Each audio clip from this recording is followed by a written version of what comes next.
Hello Year 8s. Our first job this week is a really rapid recall task. So some stuff from Year 7, learning about plant and animal cells. So your job is to do a quick sketch, really rough sketch, of the cell that you can see on the picture here. It's a plant cell. And you should write down the names of the 6 organelles that are labelled. So what goes into those blue boxes. So spend no more than 2 minutes trying to write down those names. Try and get the spellings right. If you don't get the spellings right, it's not the end of the world. Okay, so long as you know what the word is. So quick sketch. Write down the names of the different organelles that are found in a plant cell. Okay. One of them is the nucleus. That's your only clue. Okay. So you want to pause the video here. You want to pause the video now and start drawing that cell and writing down those names.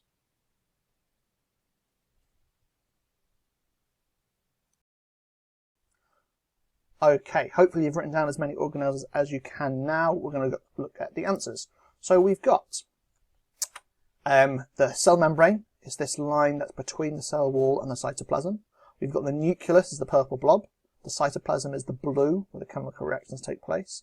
The chloroplasts are these little green and yellow bits, okay, where photosynthesis takes place. The vacuole is this white splodge in the middle, and the cell wall is on the outside. These 3 are only found in plant cells. Now, if you've got 6 out of 6, give yourself a pat on the back. That's brilliant. If you've got 5 out of 6, that's still pretty good. Give yourself another pat on the back. If you've got 3 out of 6, that's all right. Give you like a pat on the shoulder, maybe. If you've got 2 out of 6 or 1 out of 6, or you can get any of them, you need to maybe do a little bit more work on remembering those different names, because it's really important that you know those names for different types of organelles in cells. Okay, so this week we're looking at variables. Okay, and in science, we've got 3 different types of variables that you need to know about. You need to know about the independent variable. That's the variable that you change on purpose during an experiment. The thing that you are changing to see if it has an effect. The dependent variable is the one that you see if it changes when you change the independent variable. Okay, the variable being tested or measured in that experiment. So you're seeing what happens to it when you change the independent variable. Okay, I think of it as like the answer variable, the thing that you're finding out about. The control variables are all the things that you're trying to keep the same to make it a fair test. If you don't control your variables, you won't know if it's your independent variable changing your answer or the control variable is changing your answer. So if you don't control them in the experiment, you won't have a good experiment. It will be invalid. Okay, you won't be able to know what the answer is. Okay, so these are the 3 different variables that you need to know about. Now, what does that look like in an experiment? Here I've got a really simple experiment where I'm looking at mass and I'm looking at weight. Okay, and I'm putting some masses on this Newton meter and I'm changing the mass. I'm changing the mass on purpose. This is the thing that I change in the experiment. And if I'm changing it on purpose, that will mean it's my independent variable. So the mass in this experiment is the independent variable. I'm seeing if it affects the weight. I'm seeing if the weight changes when I change my mass. So the weight in this is the thing that I'm measuring to see if it changes. That will be my dependent variable, my answer variable. Okay, so my mass is my independent, the weight is my dependent. The control variables in this experiment will be things like where I do the experiment. If I do it in Nuki or the moon, I get a different answer. Okay. If I use a different Newton meter, it might have a slightly different accuracy. Okay. It might have a different precision. It might give me a slightly different answer. Okay. So keeping the Newton meter the same will be important. That will be a control variable. Okay. Keeping the temperature of the lab where I did the experiment the same could be a control variable. Because if I heat the spring up a little bit, it might behave slightly differently. Those would be my control variables. So in this experiment, my mass is the independent, my dependent is the weight, and the control is the Newton meter I use, the location I did the experiment, the temperature of the room, things like that. Now this week, you're going to do an experiment and you're going to try and figure out which variable is which. Okay? So, your experiment is on pulse rate. And the question that you're trying to answer is, which exercise can raise your pulse to the highest level?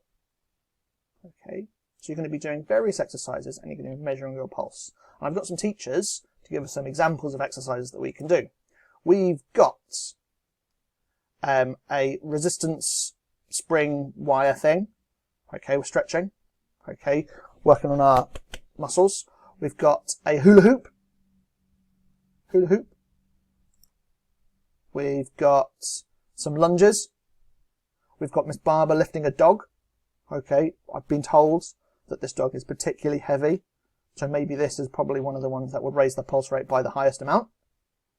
Okay, we've got Miss Barnes drinking some squash.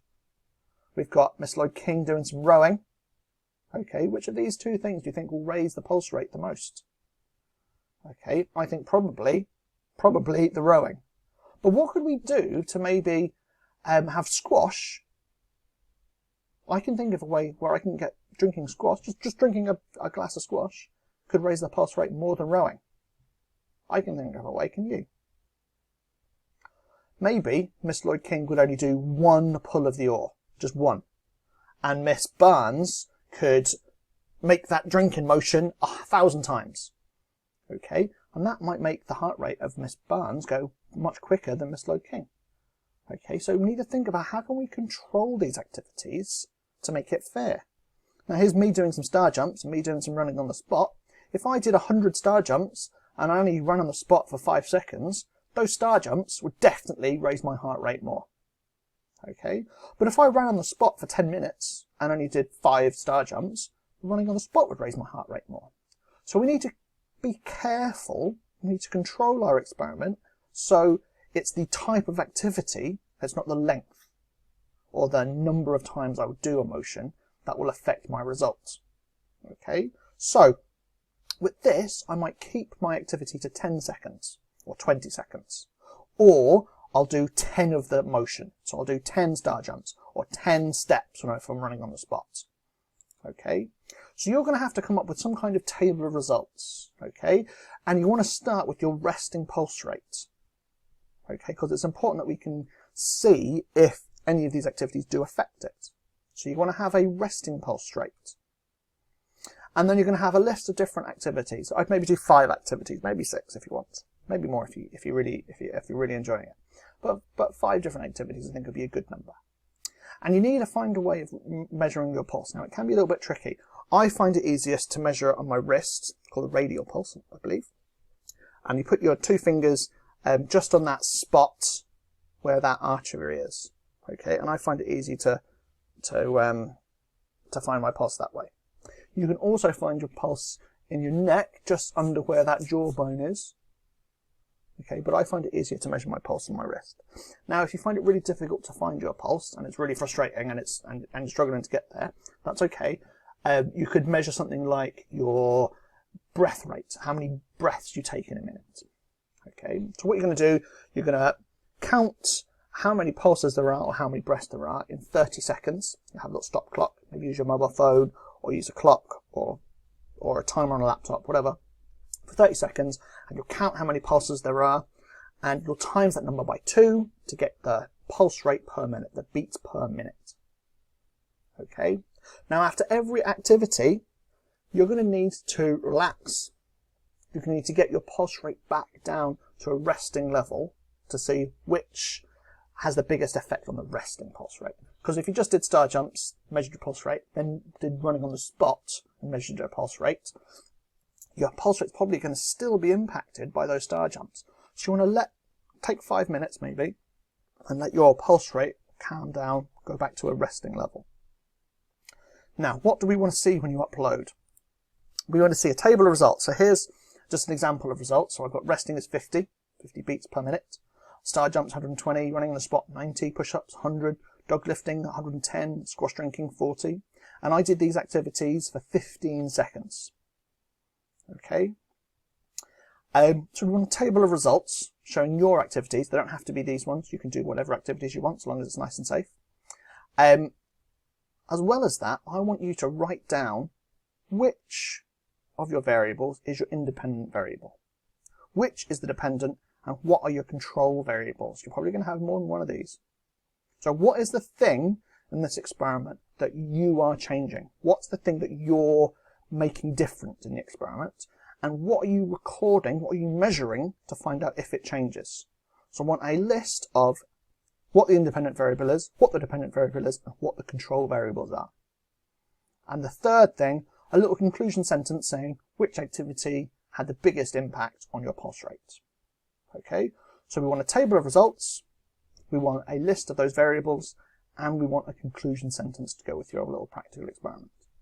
Okay, I hope you have a fantastic week. Keep yourselves safe, keep your family safe, and take care. Bye-bye.